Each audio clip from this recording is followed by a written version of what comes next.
읽겠습니다. 잘 들으십시오.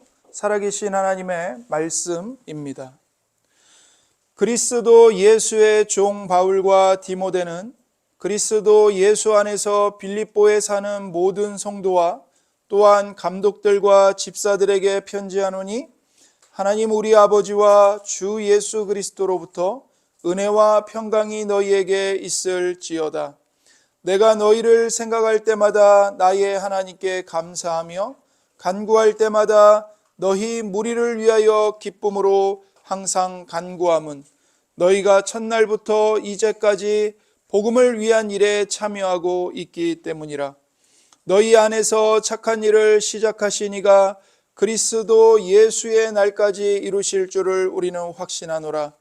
내가 너희 무리를 위하여 이와 같이 생각하는 것이 마땅하니 이는 너희가 내 마음에 있음이며 나의 매임과 복음을 변명함과 확정함에 너희가 다 나와 함께 은혜에 참여한 자가 됨이라.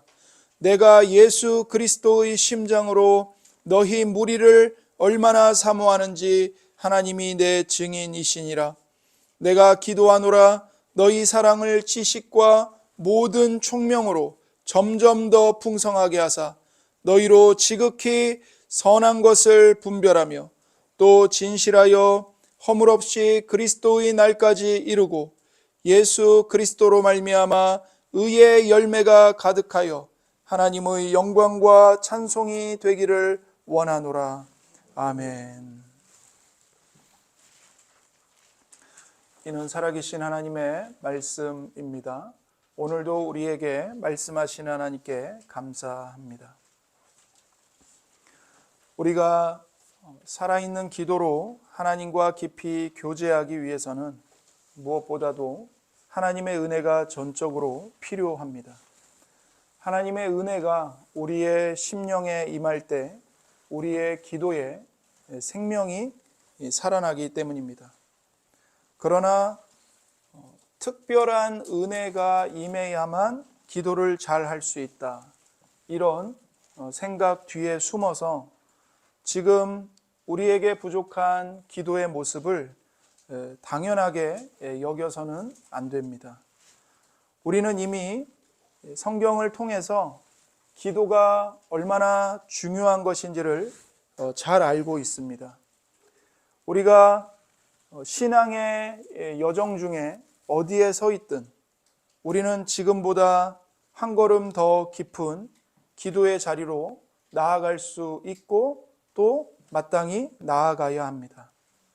그 변화의 시작은 바로 지금 나의 기도가 어떤 상태인지, 어떤 모습인지 하나님 앞에서 정직하게 인식하고 고백하는 것입니다. 하나님, 제 영혼이 너무 메말라 있습니다. 하나님, 기도하는 것이 너무 힘이 듭니다. 이것을 우리가 하나님 앞에 깨닫고 하나님께 고백해야 합니다. 하나님을 아는 지식이 너무나도 부족하고 삶의 현실 속에서 하나님을 찾는 마음도 무감각해져 있다는 것을 인정하는 것부터가 기도가 회복되는 시작입니다. 우리는 지금보다 더 열매 맺는 기도를 하고 싶어하고 정말 제대로 기도하는 법을 배우기를 원합니다.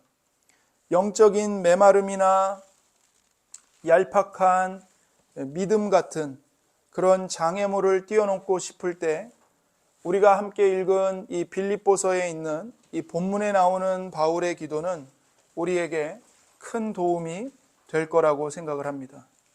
우리가 이 기도를 차근차근 살펴보면 우리가 기도하지 못했던 온갖 핑계들을 이겨낼 수 있습니다.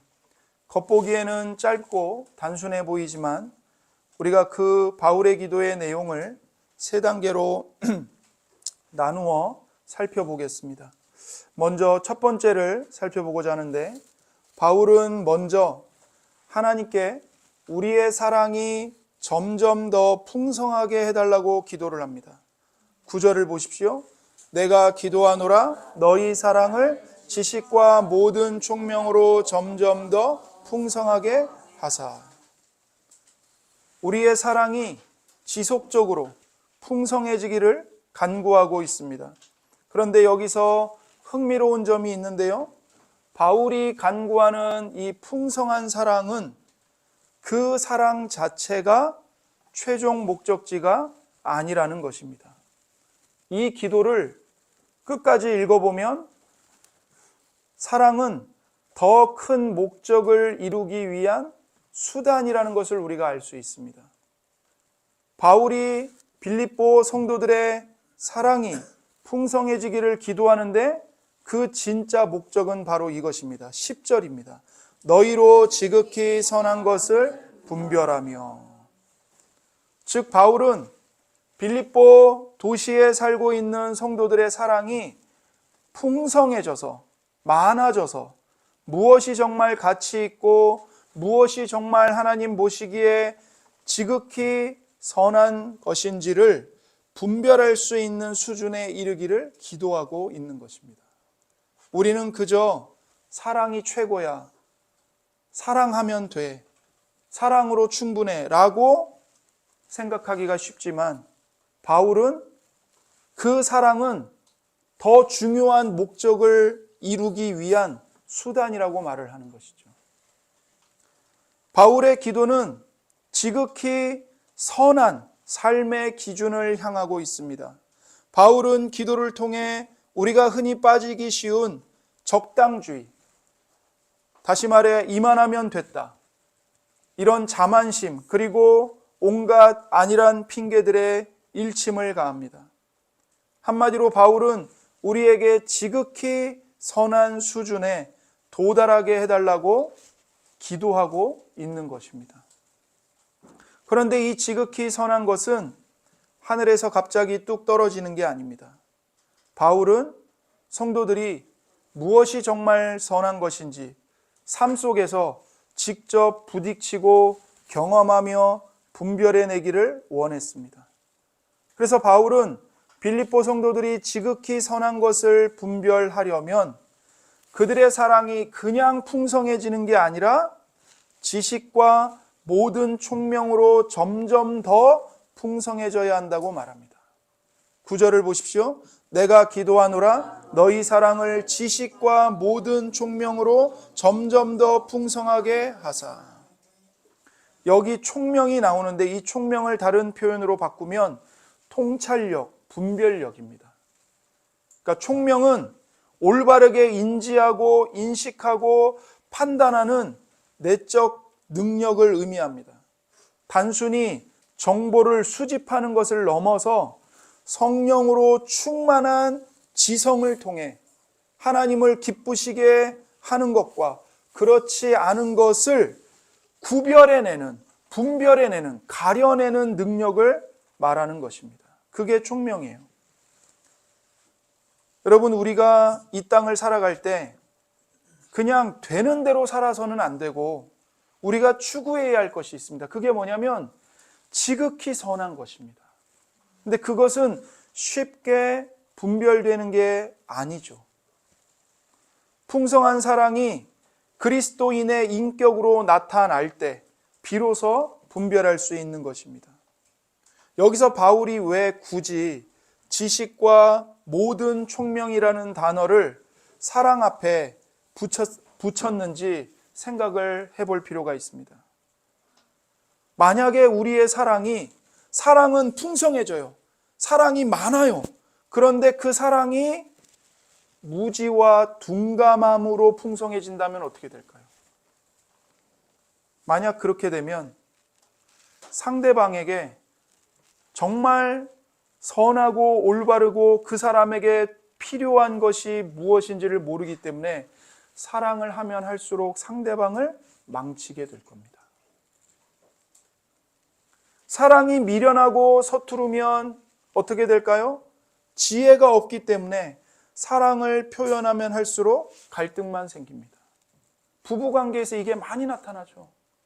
남편이 아내를, 아내가 남편을 나는 당신을 사랑해서 이렇게 하는 거야 라고 말하지만 정작 배우자는 상처를 받고 고통을 당하는 거예요.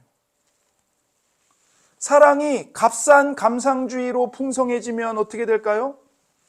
진짜 희생이나 책임은 지기 싫어하면서 감정적인 분위기만 즐기게 되는 겁니다. 마음이 따뜻하고 뭔가 달콤하고 감동이 있는 것만 추구하고 진짜 희생을 치러야 되고 끝까지 책임을 져야 되는데 그거는 내팽개쳐 버리는 거예요.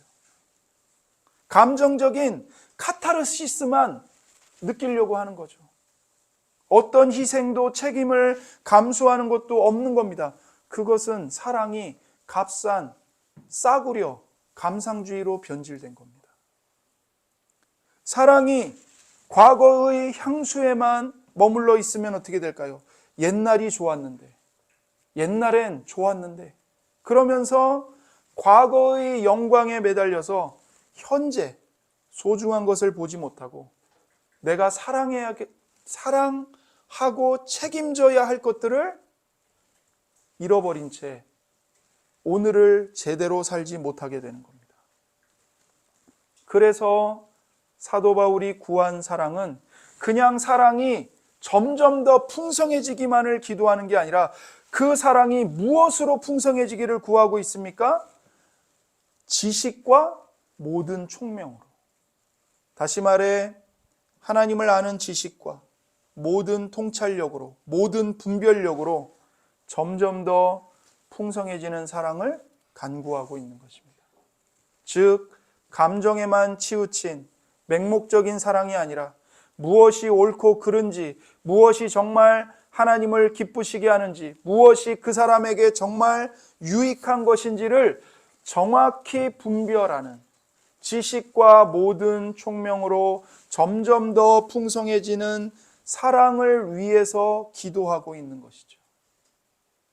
점점 더 풍성해지는 이 사랑의 핵심은 바로 분별력이 있다는 것입니다. 통찰력이 있다는 것입니다. 사랑이 자기 마음대로 날뛰는 게 아니에요. 하나님을 아는 지식과 통찰력에 지배를 받는 사랑인 겁니다. 지식과 통찰력이 없는 사랑은 위험합니다. 자칫하면 알량한 감상주의에 휘둘립니다. 이것도 옳고 저것도 옳아. 이래도 좋고 저래도 좋은 거지. 그러면서 애매모호한 다원주의, 포스트 모더니즘에 빠지기가 쉽습니다. 하지만 진짜 그리스도인의 사랑은 복음을 제대로 아는 지식을 바탕으로 합니다. 여기서 말하는 지식은 단순히 머리로만 아는 게 아니라 복음의 의미를 깊이 이해하고 삶의 훈련과 연단을 통해서 다듬어진 아주 성숙한 통찰력을 말하는 겁니다. 총명을 말하는 거예요. 여기에 모든 총명이 필요합니다. 여기서 모든 총명이라는 말은 완전한 통찰이 아니라 우리 삶의 모든 영역에서 발휘되는 폭넓은 통찰력을 의미하는 것입니다. 즉 일상에 우리가 여러 다양한 국면들을 부딪히게 되는데 그런 다양한 순간의 상황에서 무엇이 옳은 것인지 무엇이 그릇된 것인지를 판단할 수 있는 이 도덕적인 지각을 가리키는 거예요. 그래서 지식만 있고 사랑이 없으면 사람은 고압적이고 거만해집니다. 아는 체만 하면서 상대를 가르치려고만 합니다. 반대로 사랑만 있고 지식이 없으면 그 사랑이 잘못된 방향으로 나아가서 결국 상대를 망치게 되는 겁니다. 그래서 바울은 우리의 사랑이 복음을 아는 지식과 도덕적인 분별력에 간섭을 받아야 한다고 강조하는 것입니다.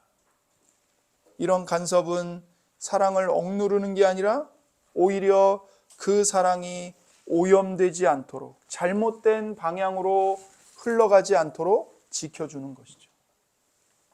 결국 요지는 이겁니다. 이런 순전한 사랑이 우리 안에 풍성해져야 합니다. 그냥 사랑만 풍성해지는 게 아니라 하나님을 아는 지식과 모든 총명으로 점점 더 풍성해져야 합니다. 그럴 때 비로소 우리는 진짜로 지극히 선한 것이 무엇인지 알아보고 선택할 수 있다는 것입니다. 세상에는 겉보기엔 좋아 보여도 실제로는 그렇지 않은 것들이 참 많지 않습니까? 지극히 선한 것은 아주 미세하고 미묘해서 지식과 총명이 뒷받침된 사랑이 없으면 절대로 식별할 수가 없습니다. 우리의 사랑이 지식과 모든 총명으로 점점 더 풍성해져야만 하나님이 보시기에 지극히 선한 것이 무엇인지 제대로 분별하고 받아들이며 살아갈 수 있는 것입니다. 그렇다면 바울이 말한 이 지극히 선한 것이란 대체 무엇일까요? 개역개정은 지극히 선한 것, 즉 단수로 번역을 했습니다. 하지만 헬라어 원문을 보면 복수입니다. 그러니까 지극히 선한 것들입니다. 하나가 아니에요. 지극히 선한 것들은 그리스도인이 예수님의 성숙한 제자가 되기 위해서 필요한 모든 것들을 뜻하는 겁니다. 사도 바울은 4절에서 빌립보 교회를 위해 항상 기쁨으로 간구한다고 말합니다. 4절에 간구할 때마다 너희 무리를 위하여 기쁨으로 항상 간구함은, 사도가 빌립보 성도들을 위해서 기도할 때마다 기쁨으로 항상 기도한 이유가 있습니다. 6절에서 말하는 확신 때문입니다. 6절, 너희 안에서 착한 일을 시작하시니가 그리스도 예수의 날까지 이루실 줄을 우리는 확신하노라. 지금 사도는 무엇을 확신하고 있습니까? 너희 안에서 착한 일을 시작하신 하나님께서 예수님이 다시 오시는 그날까지 그 일을 완성하실 것이다. 이것을 확신하고 있어요. 다시 말해 바울이 성도들에게 기대한 건 단순히 겨우 믿음을 지키는 수준이 아니었습니다. 그냥 교회만 왔다 갔다 하는 수준이 아니었습니다. 예수님의 제자로서 날마다 더 성숙해져서 마지막 날 예수 그리스도 앞에 섰을 때 영광에 이르는 것, 이것을 확신했던 겁니다. 물론 하나님이 그 일을 이루실 것입니다. 하나님이 그 놀라운 일을 이루실 것이라는 확신이 있다고 해서 우리가 죄와 싸우고 우리가 성장하려는 노력을 조금이라도 소홀히 해도 된다는 뜻은 아닙니다. 그래서 바울은 3장 10절과 11절에서 자신의 목표를 이렇게 고백합니다. 내가 그리스도와 그 부활의 권능과 그 고난의 참여함을 알고자 하여 그의 죽으심을 본받아 어떻게 해서든지 죽은 자 가운데서 부활에 이르려 하노니.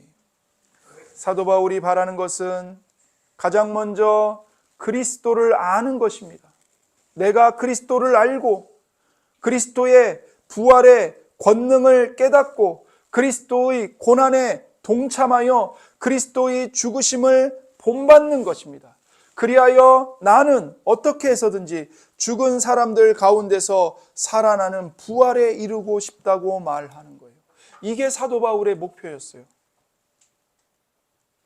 성장의 핵심은 예수님을 아는 것입니다. 바울에게 성장이란 단순히 지식을 쌓는 게 아니라 예수 그리스도를 더 깊이 알아가고 그분을 닮아가는 과정을 실제로 살아가고 걸어가는 것이었습니다. 사도 바울은 예수님의 부활의 권능을 깨닫기 위해서 예수님의 고난과 죽으심에 동참합니다. 바울은 부활의 영광만 바란 게 아니라 이 땅에서 예수님의 고난에도 기꺼이 함께하며 삶 속에서 예수님의 능력을 체험하는 것을 성장의 지표로 삼았던 것입니다. 그래서 바울은 바로 이어서 자신이 지금 어느 위치에 있는지 솔직하게 말합니다. 12절부터 14절입니다. 내가 이미 얻었담도 아니요 온전히 이루었담도 아니라 오직 내가 그리스도 예수께 잡힌 바 된 그것을 잡으려고 달려가노라.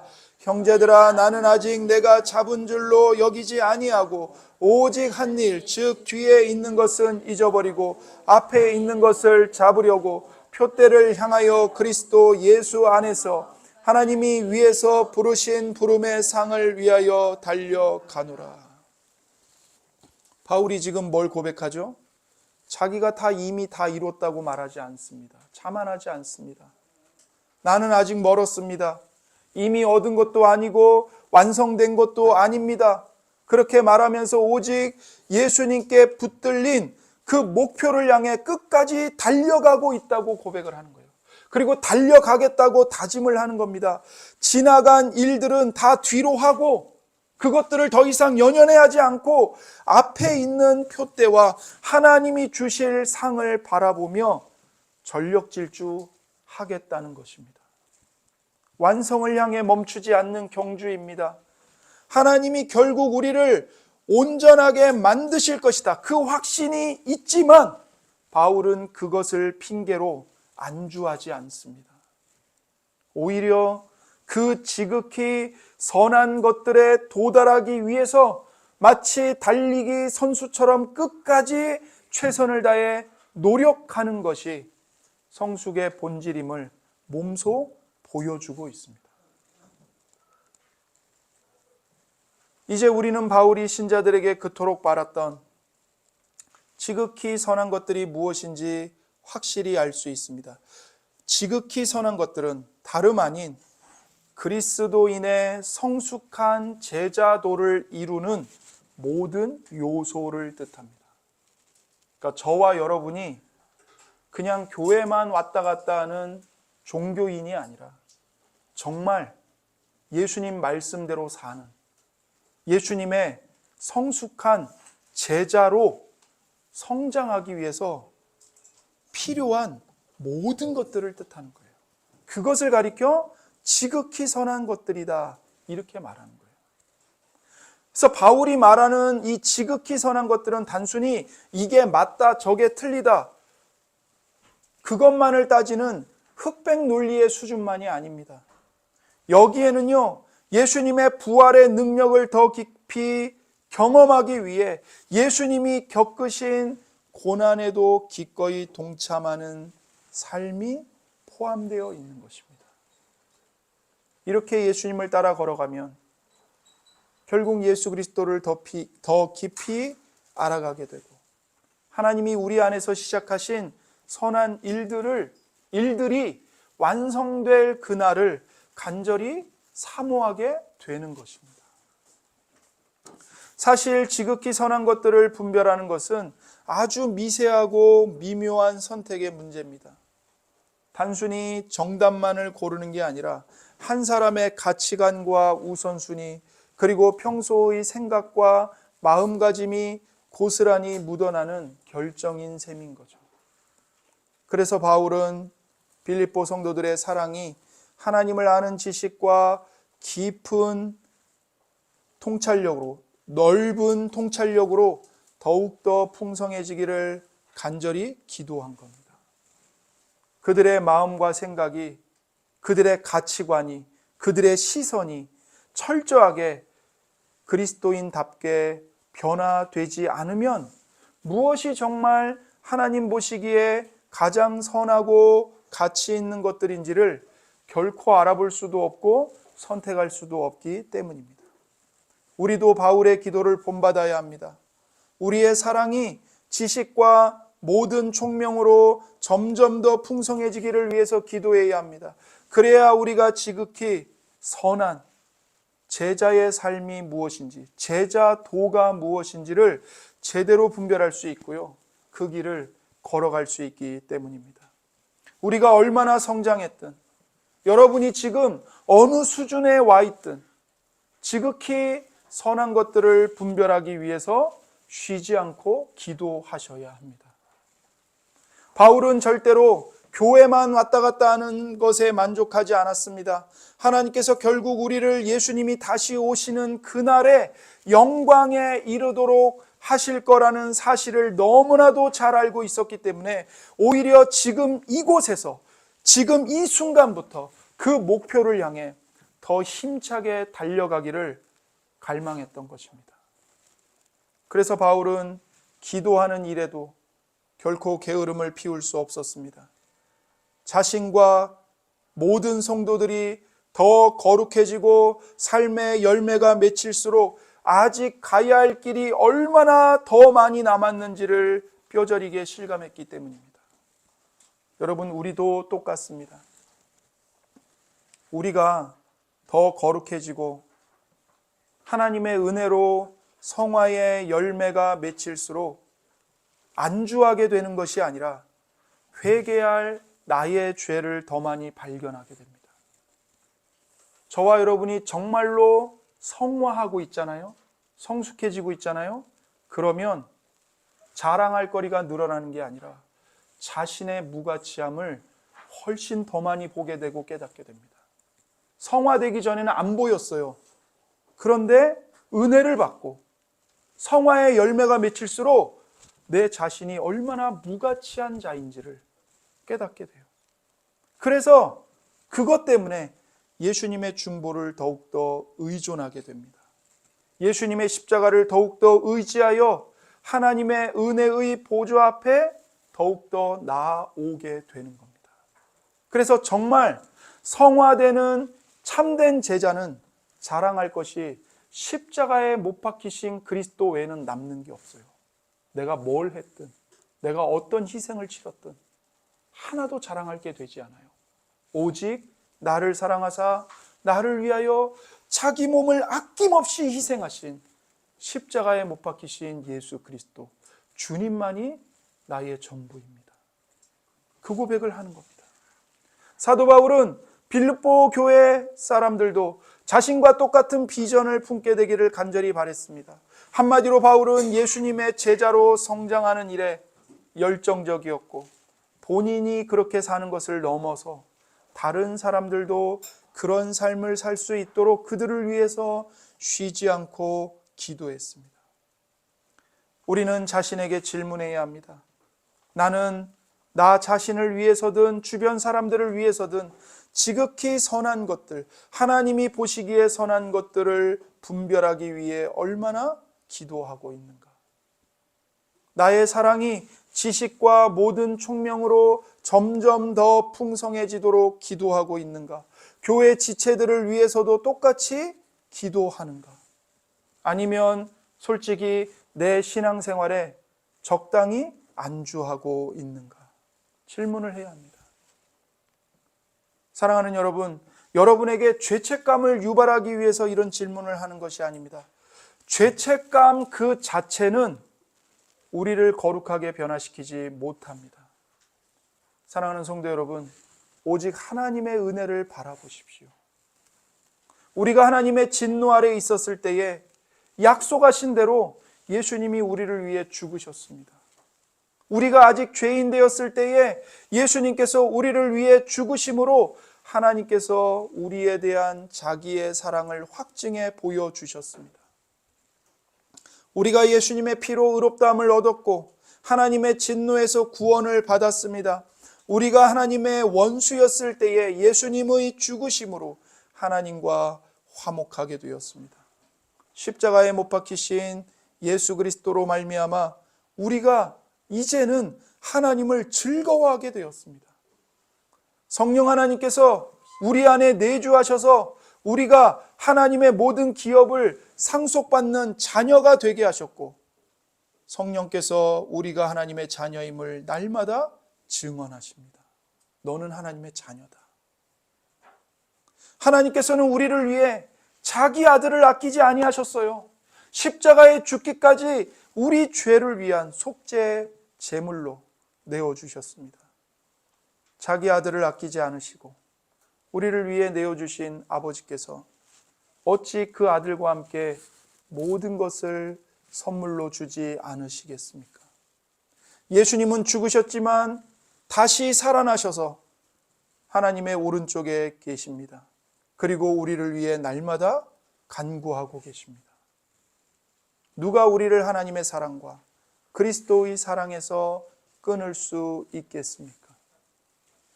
우리를 우리 주 예수 그리스도 안에 있는 하나님의 사랑에서 결탄코 끊을 수 없습니다. 이러한 하나님의 은혜가 오늘도 여러분의 마음을 변화시키고 있습니다.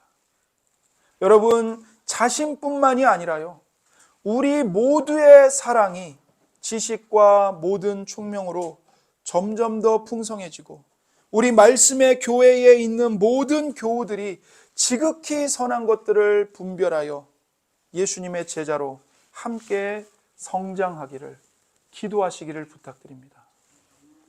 두 번째로 바울의 기도는 단순히 지금 당장의 문제를 해결하는 게 아니라 멀리 미래를 내다보는 이 장기적인 안목을 담고 있습니다. 그러니까 쉽게 얘기해서 지금 눈앞에 닥친 현실의 문제를 해결하는 것에 기도의 초점이 가 있는 게 아니고 어디에 가 있냐면 미래를 내다보고 있어요. 미래를. 어떤 미래일까요? 10절과 11절에 그게 잘 나옵니다. 너희로 지극히 선한 것을 분별하며 또 진실하여 허물 없이 그리스도의 날까지 이르고 예수 그리스도로 말미암아 의의 열매가 가득하여 하나님의 영광과 찬송이 되기를 원하노라.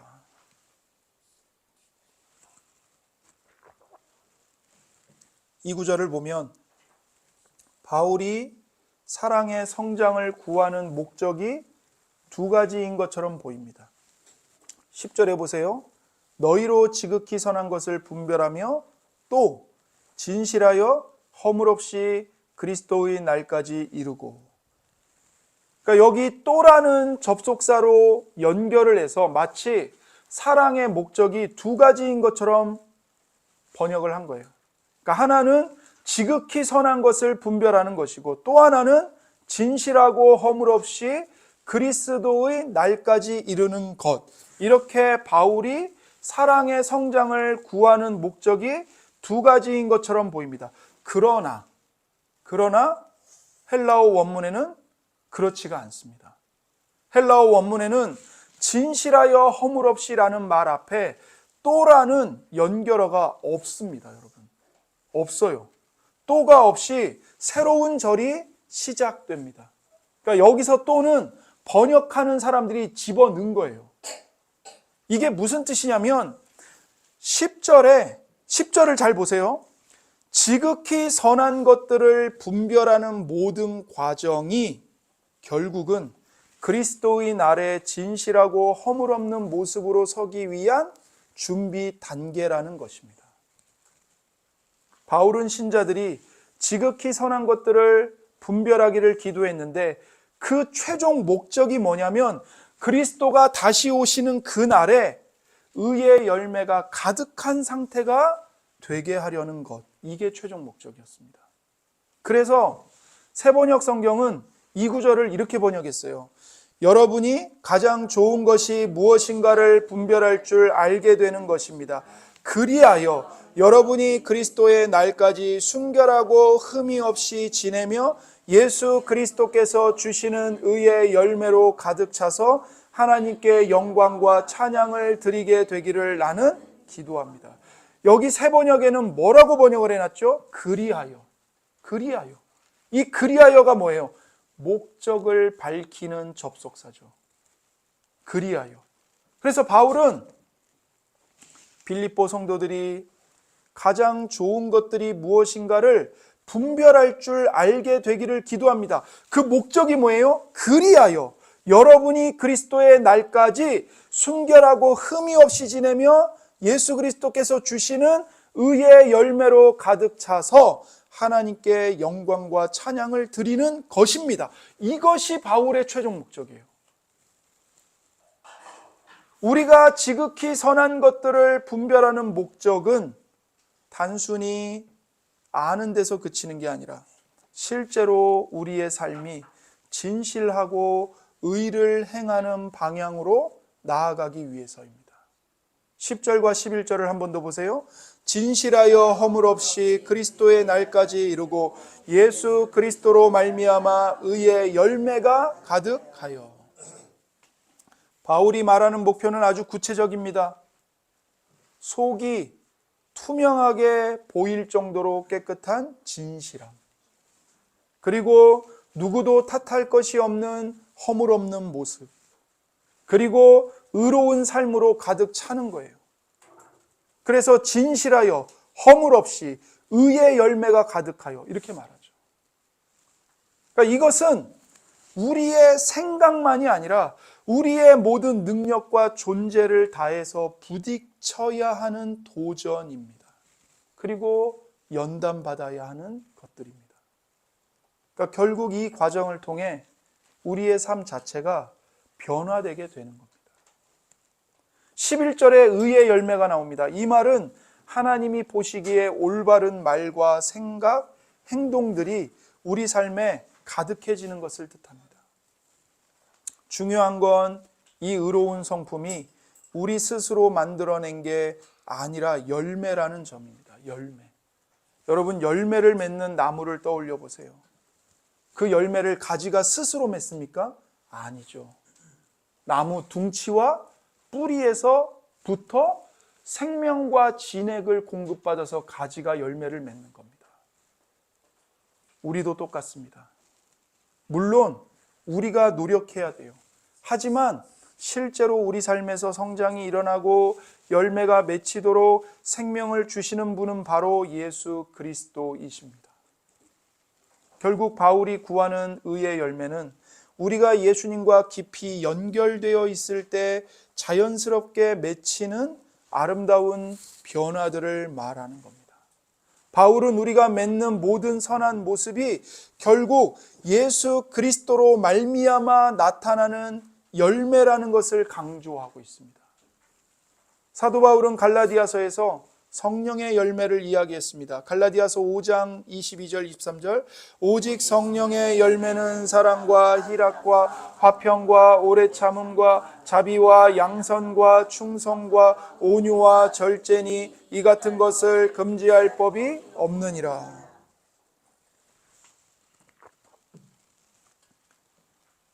여기서 말하는 사랑, 희락, 화평, 오래 참음, 자비, 양선, 충성, 온유, 절제, 이 모두가 다 성령의 열매로 맺히는 것이죠. 그와 똑같이 우리가 하는 올바른 말과 행동, 생각들도 모두 예수님을 통해 예수 그리스도로 말미암아 맺히는 의의 열매라고 사도는 강조하고 있는 것입니다. 그래서 바울은 무턱대고 더 열심히 해야 된다, 그렇게 몰아붙이고 있는 게 아니에요. 그게 아니라 예수님께 붙어있는 그리스도인이 되기 위해 힘쓰라고 격려하고 있는 겁니다. 그리스도께 붙어있으라는 거예요. 그런 의로운 삶 자체가 결국 하나님의 은혜로 만들어진다는 걸 누구보다 사도 바울 자신이 잘 알고 있었기 때문입니다. 그리고 두 번째 10절에서 우리가 눈여겨보아야 할 게 있는데 바로 그리스도의 날까지 이루고입니다. 10절을 한번 더 읽어보겠습니다. 진실하여 허물 없이 그리스도의 날까지 이루고 예수 그리스도로 말미암아 의의 열매가 가득하여.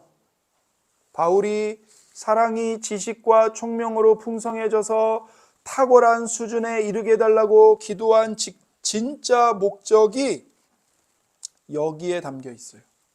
단순히 지금 여기서 잘 살기 위해서가 아니라 예수님이 다시 오실 그날을 내다보며 그때까지 진실하고 허물 없는 모습으로 의의 열매를 가득 안고 나아가게 하려는 겁니다. 여기서 우리는 바울 기도의 매우 큰 특징인 종말론적 차원을 보게 됩니다. 즉 바울은 그냥 이 땅만 생각하고 기도하는 게 아니고요, 마지막 그날을 생각하면서 기도하고 있는 거예요. 이는 곧 인내라는 주제와도 연결이 됩니다. 아직 여기서 이루어진 게 아니에요. 완성된 게 아니에요. 완성될 그날을 우리가 기다리고 있어요. 그러니 이 땅을 살고 있는 우리는 어떤 열매를 맺어야 돼요? 인내의 열매를 맺어야 되는 거예요. 모든 걸 견뎌야 되는 거예요.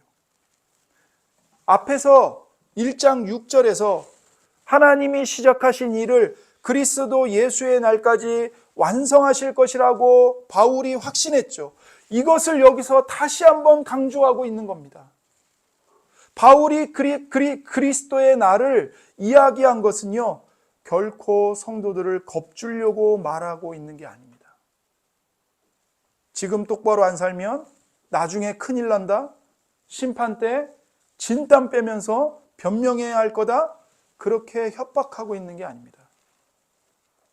오히려 사도의 말은 우리가 결국 그날을 향해서 걸어가고 있다. 그리고 그리스도의 날을 미리 내다보며 살아야 한다.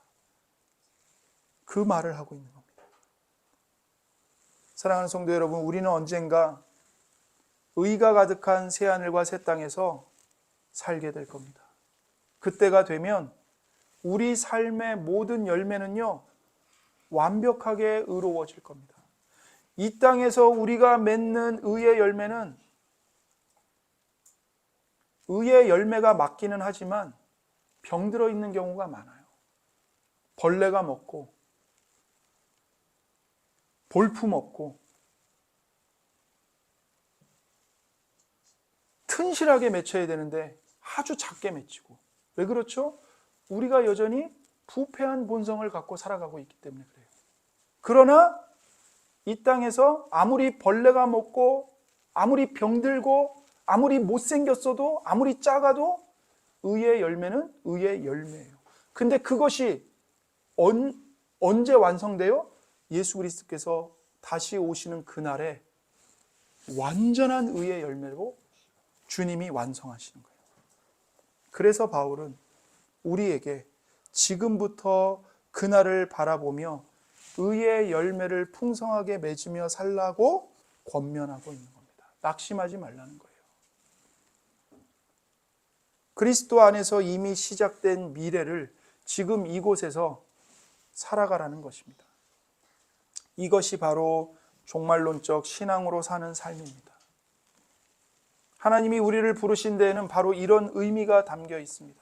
그런 의미에서 교회는요, 장차 올 새하늘과 새 땅이 우리가 사는 이 짧은 시간과 공간 속으로 미리 침투해 들어온 하나님 나라의 전초 기지와 같습니다.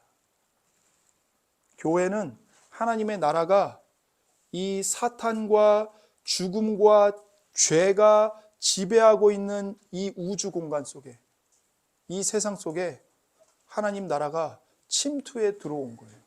그게 바로 교회예요. 그 하나님 나라의 전초 기지예요. 물론 우리는 여전히 죄를 짓기도 하고 자기 중심성에 오염되어 있습니다. 그래서 아직 우리가 되어야 할 완전한 모습은 아닙니다. 하지만 감사하게도 하나님의 은혜 덕분에 예전에 망가졌던 모습 그대로 있는 것도 아닙니다. 우리는 이제 더 이상 죄인의 신분이 아닙니다. 마귀에게 속한 자들이 아닙니다. 죽음의 지배 아래 놓여져 있는 자들이 아니에요. 우리는 이제 하나님의 자녀가 된 자들이에요. 하나님 나라에 속한 하나님 나라의 시민권자들이에요. 그러므로 우리는 이 땅에 사는 동안 끊임없이 죄와 싸웁니다. 아무런 흠이 없는 완전한 의의 복을 누릴 그날을 간절히 기다리며 이 순례의 길을 걸어가고 있는 겁니다. 결국 그리스도의 날을 미리 내다보며 사는 것이 우리 삶의 승리의 핵심입니다. 이런 삶을 산다는 건 성도는 본질적으로 선교 공동체라는 뜻이기도 합니다. 여러분, 교회는 선교 공동체입니다. 어떤 거를 선전하는 공동체일까요? 하나님 나라를 미리 보여주고 미리 선전하는 선교 공동체인 거예요. 우리의 진짜 시민권은 하늘에 있고 성령 안에서 우리는 이미 그리스도와 함께 하늘에 앉아 있는 왕 같은 제사장들입니다. 하지만 그날이 완전히 올 때까지는 우리가 여전히 이 땅에서 살아가죠. 죽어가고 부패하는 이 세상 한복판에서 우리는 하늘나라의 전초기지 대원으로서 살고 있는 것입니다. 우리는 심판 아래 놓인 옛 세상 속에서 이미 시작된 새로운 세상을 미리 보여주는 사람들이에요. 그래서 우리가 이 말씀의 교회에 몇 명이 모였든 많이 모이든 적게 모이든 상관없어요. 우리가 이 안에서 하나님 나라를 이루어 가는 거예요. 이루어 가는 거예요. 그래서 어떤 사람이 이 말씀의 교회 안에 들어오면 세상의 냄새가 아니라 하나님 나라의 향기, 예수 그리스도의 향기를 맡아야 하는 것입니다. 우리가 서로가 서로를 진리 안에서 그렇게 사랑하고 권면하고 격려하고 예수님의 제자로 함께 서로를 세워가는 거예요. 그래서 바울이 드린 이 기도는요, 사실 진정한 부흥을 구하는 기도라고 말할 수 있습니다. 바울은 그리스도인들이 장차 완성될 모습, 즉 마땅히 되어야 할 그 영광스러운 모습이 지금 이 땅에서부터 나타나기를 간절히 기도하고 있는 겁니다. 본문이 주는 가르침을 따라 우리는 가장 높고 선하며 거룩한 것이 무엇인지 분별하고 선택할 수 있게 해달라고 기도해야 합니다. 이 기도는 항상 예수 그리스도의 나를 마음속에 품고 드려야 합니다. 그리스도인은 용서받은 죄인으로서 영원한 나라에 들어가기 전 바로 지금 이 땅에서 도달할 수 있는 탁월한 수준의 거룩함을 이미 살아가야 합니다. 바로 이 거룩함이 우리 삶의 가장 중요한 기도 제목이 되어야 합니다. 결국 탁월한 수준을 구하는 바울의 기도는 아주 멀리 내다보는 이 장기적인 안목을 가지고 있는 겁니다.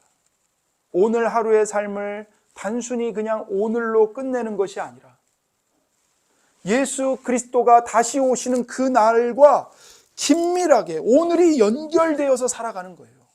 그날을 미리 내다보면서. 바울이 탁월한 수준을 구하는 기도를 드린 것은 곧 부흥을 구하는 것과 같습니다. 하지만 바울은 사람들에게 무조건 더 거룩해지라고 다그치거나 인위적으로 부흥을 기획하지 않았습니다. 부흥이 없다고 신자들을요, 책망하지도 않았어요. 바울이 선택한 방법은 뭐죠? 오직 기도였습니다. 기도. 오직 기도예요. 우리는 이 본문을 통해서 부흥의 본질과 기도의 중요성을 교훈받게 됩니다. 여러분, 부흥은 사람이 일으킬 수 있는 게 아니고 오직 하나님만이 일으키시는 하나님의 역사입니다. 사람들이 변화되어서 지극히 선한 것들을 분별하게 만드는 사랑과 참된 의는 모두 다 우리 삶 속에서 일하시는 하나님의 열매입니다. 그런데 교회 역사를 보면요, 어떤 사람들은 그 부흥을 만들어 보려고 방법론으로 분석해서 모방하기도 했고 은혜를 공식으로 만들어버리기도 했고 하나님의 능력을 그런 식으로 자기들이 통제하고 길들이려고 했어요. 그러나 우리는 그렇게 해서는 안 됩니다. 오직 하나님만이 진정한 변화를 일으키시고 부흥을 주실 수 있습니다. 우리는 바울처럼 기도하는 법을 배워야 합니다. 하나님께서 우리 안에서 직접 행하시도록 간절히 구하는 것이 무엇보다 중요합니다. 오늘날 교회에 필요한 것은 교회를 판단하고 분석하는 사람들이 아니에요. 미래를 전망하면서 한국 교회의 문제점들을 나열하고 한국 교회는 이런 어려움을 겪을 것이다. 분석을 내놓고 그런 사람들이 교회에 필요한 게 아닙니다. 오늘날 교회에 무엇보다 시급하게 필요한 것은 가난한 심령을 가지고 하나님 앞에 매달려 기도하는 성도들입니다. 기도하는 성도들이 필요한 것이지 분석하는 사람들이 필요한 게 아니에요. 여러분, 우리에게는 통계 자료가 필요한 게 아니에요. 기도가 필요해요. 기도가. 누가 시키지 않아도 함께 모여서 뜻을 합해 하나님의 얼굴을 구하는 기도하는 성도들이 무엇보다 시급하게 필요합니다. 과시하거나 선전하지 않고 남몰래 신실하게 하나님의 얼굴을 구하는 이름 없는 성도들의 기도가 필요합니다. 우리는 골방에서 홀로 기도하는 것만이 아니라 교회로 모여서 공동체로 모여서 함께 기도하기를 힘써야 합니다.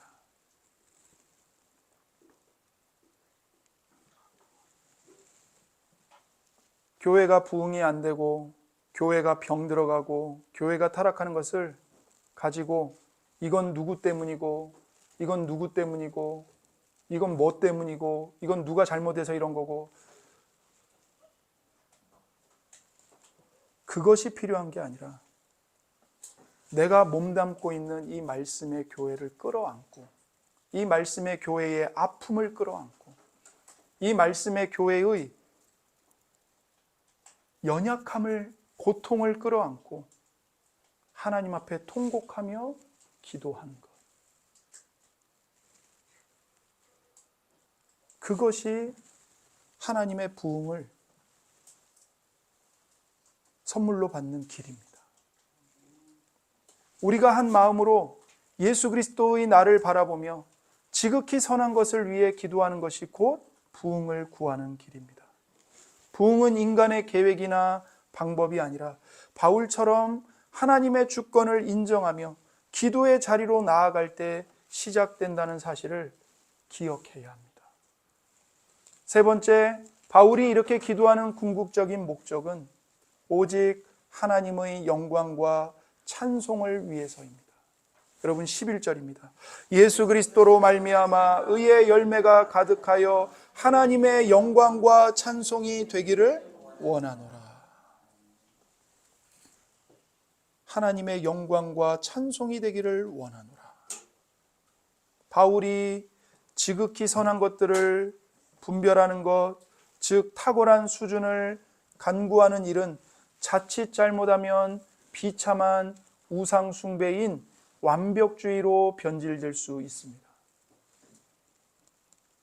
부부관계에서 자기의 완벽한 계획에 배우자가 따르기만을 요구하면 관계는 금이 갈 수밖에 없습니다. 완벽주의 부모는 자녀에게 비현실적인 기준을 들이대면서 지독하게 엄격할 수 있습니다. 공부, 운동, 심지어 노는 것까지 부모의 기준에 맞추려다 보면 결국 소중한 자녀에게 그 기준에 도달하지 못했다고 화를 내게 되고 상처를 주게 될 겁니다. 우리가 추구하는 탁월한 거룩함이 나를 자랑하기 위한 것이거나 남을 조종하기 위한 도구가 된다면 그것은 하나님이 아닌 자기 자신을 숭배하는 것과 같은 겁니다. 다름이 없는 거예요. 바울의 기도는 내가 얼마나 대단한지를 증명하는 것이 아니라 하나님께 영광을 돌리고 하나님을 찬송하는 것에 그 목적이 있습니다. 우리는 힘써서 지극히 선한 것을 구하되 결코 완벽함을 숭배해서는 안 됩니다. 안 돼요. 여러분이 어떤 일을 하든지, 가정을 돌보든지, 회사에서 어떤 일을 하든지, 혹은 교회에서 어떤 봉사를 하실 때요, 절대로 자신의 완벽함을 목표로 삼지 마세요. 그것은요, 순전히 우상숭배입니다. 물론 그렇다고 해서 대충 해라, 대충 살아라, 게으름을 피워라, 그런 뜻이 아니에요. 성경적인 관점에서 우리가 스스로 질문해야 할 게 있어요. 하나님이 주신 재능과 은혜를 하나님의 영광과 이웃의 유익을 위해서 쓰고 있는가, 아니면 그저 내 만족을 위해서 쓰고 있는가. 결국 우리가 얼마나 완벽하게 일을 해내느냐 보다 더 중요한 것은 그 일을 하는 마음의 동기입니다. 어떤 동기로 그 일을 하고 있는가. 바울은 지극히 선한 것들을 위해서 기도하면서도 이 모든 노력이 결국 하나님의 영광과 찬송을 위한 것이 되어야 한다고 강조하고 있는 겁니다. 만약 이런 완벽함에 대한 관심이 그저 개인의 높은 기준에서 비롯된 것이라면 타인을 돕기보다는 오히려 타인을 비판하는 데 몰두하게 될 겁니다. 왜 그렇죠? 다 방해가 되거든요. 다 방해가 되는 거예요. 나는 완벽하려고 하는데 이 사람 저 사람이 짐이 돼요. 그러니까 마음에 감사와 기쁨이 나오는 게 아니라 원망과 불평과 정죄가 나오는 거예요. 그러니까 이거는 저도 조심해야 되고 우리 모두가 다 조심하고 깨어 있어야 되는 거예요. 결국 이러한 봉사는 주변 사람들보다 스스로가 더 유능하다는 은밀한 교만을 낳고 결국 자아 숭배라는 흉측한 우상 숭배로 변질될 수 있는 겁니다. 제가 여러분에게 말씀을 전하고 예배를 인도하고 목회자로서 여러분을 목양하는 이 모든 것도요, 제가 완벽함, 완전함을 목표로 삼고 이걸 추구하게 되면 제 자아를 숭배하는 우상 숭배로 타락하게 되는 거예요. 그리고는 제가 목양하는 대로 따라오는 성도들만 이뻐하고 안 따라오는 성도들은 손가락질하고 이렇게 된다고요. 제가 그렇게 변질될 수 있고 타락하게 된다고요. 이게 저만 그런 게 아니라 우리 모두가 마찬가지예요. 무슨 일을 하든 누구를 만나든 누구와 관계를 맺든 자신의 완벽함을 우상 숭배하기 시작하면 다 비판의 대상이 되는 거예요. 다 짐덩어리가 되는 거예요. 자아 숭배라는 흉측한 우상 숭배로 변질이 되는 거죠. 바울은 지금 그런 완벽주의를 배격하는 겁니다. 어떤 식으로 그런 완벽주의를 배격하고 있죠? 우리의 이 모든 순종과 노력의 최종 목적은 오직 하나님께 영광, 하나님께 찬송이 되기 위함이다. 그렇게 우상 숭배를 배격하고 있는 거예요. 너 자신을 숭배하지 마라. 바울은 빌립보 교인들의 사랑이 점점 더 풍성해지기를 기도함으로써 자신이 중시하는 탁월한 거룩함이 무엇인지 명확히 밝혔습니다. 지극히 선한 것들을 분별하기 위해서는 반드시 사랑이 점점 더 풍성해져야 돼요. 사랑은 본질적으로 자아를 부인하고 하나님과 동료 신자들의 유익을 구하는 성질을 가졌기 때문입니다. 그래서 바울의 기도는, 바울의 탁월한 수준은 오직 하나님만이 영광과 찬송을 받으시도록 하는데 또렷한 초점이 맞춰져 있습니다. 지극히 선한 것들을 추구하는 동기가 자존심이나 자아실현이 아니라 오직 하나님께 영광이라고요. 만약에 그런 것들이 자아실현이라면 그 노력은 다 가치가 없는 겁니다. 하나님 앞에서 쓰레기와 배설물에 불과할 뿐인 거예요. 그래서 우리 그리스도인들의 삶 전반에서 추구하는 선함은 반드시 분별력 있는 사랑에 이끌려야 합니다. 하나님의 영광과 찬송을 지향해야 합니다. 결국 바울처럼 기도한다는 것은 내 실력을 증명하는 것이 아니라 영원한 가치를 내다보며 하나님의 영광을 위해 살아가는 법을 배우는 과정입니다. 여러분, 마틴 로이드 존스 목사님은 20세기에 가장 영향력 있는 설교자 중 한 사람이었습니다. 그는 수십 년간 사역에 성령의 능력으로 많은 열매를 맺었고요, 왕성하게 활동했습니다. 그러나 말년에는 몸이 너무 약해져서 침대와 이 안락 의자 사이를 오갈 기력조차 없었어요. 그냥 누워 있는 거예요, 누워. 그가 죽기 몇 주 전에 누군가 이 로이드 존스 목사님을 방문했어요. 그러면 젊을 때 그렇게 왕성하게 사역하고 그렇게 많은 열매를 맺었던 로이드 존스가 병약해져서 침대에 무기력하게 누워있는 걸 보고는 아니 이걸 어떻게 감당하고 있습니까? 어떻게 이렇게 누워있는데 괜찮습니까? 질문을 했어요. 그러자 로이드 존스 목사님이 그 질문에 누가복음 10장 20절의 말씀으로 대답했습니다. 함께 읽어볼까요? 그러나 귀신들이 너희에게 항복하는 것으로 기뻐하지 말고 너희 이름이 하늘에 기록된 것으로 기뻐하라. 이 성경 구절로 대답을 한 거예요. 여러분, 이 말씀은요, 당신의 기쁨과 평안을 사역의 능력과 연결시키지 말라는 거예요. 사역은 떠나갈 수 있어요. 건강도 잃어버릴 수 있어요. 당신의 기쁨을 그런 것에 두지 말라는 거예요. 오직 당신의 기쁨을 하나님이 당신을 아시고 사랑하신다는 사실과 연결시켜라. 당신의 이름이 하늘에 기록되어 있다는 이 숭고한 진리와 당신의 기쁨을 연결시켜라. 당신의 존재 의미, 당신의 존재 가치를 당신의 이름이 하늘에 기록되어 있다. 그것만은 아무것도 빼앗아갈 수 없다. 로이드 존스 목사님은 이 말을 하고 있는 겁니다. 그리고 로이드 존스는 이렇게 덧붙였습니다. 나는 완전히 자족합니다. 나는 완전히 자족합니다. 충분합니다. 사랑하는 성도 여러분, 여기 자신이 추구하는 지극히 선한 것들이 정말 하나님의 영광과 찬송을 위한 것인지 아니면 나 자신의 자아를 위한 것인지 알아보는 실제적인 시험이 있는 겁니다. 내가 중시하는 것들이 다 떠나가도 나는 똑같이 오직 주님 때문에, 오직 주님 안에서 기뻐하는가? 아니면 내 꿈, 내 소원, 내 비전, 내가 지금까지 쌓아온 경력, 실적, 수많은 화려한 활동, 여기에 대한 애착이 지나쳐서 그 모든 게 무너지면 나 자신까지도 무너져 버리고 마는가? 여기에 정말 우리가 그토록 추구하던 것들이 하나님의 영광을 위한 것이었는지 아니면 나 자신의 자아를 위한 것이었는지가 드러나게 되는 거예요. 리트머스 시험지처럼요, 확 드러나는 거예요.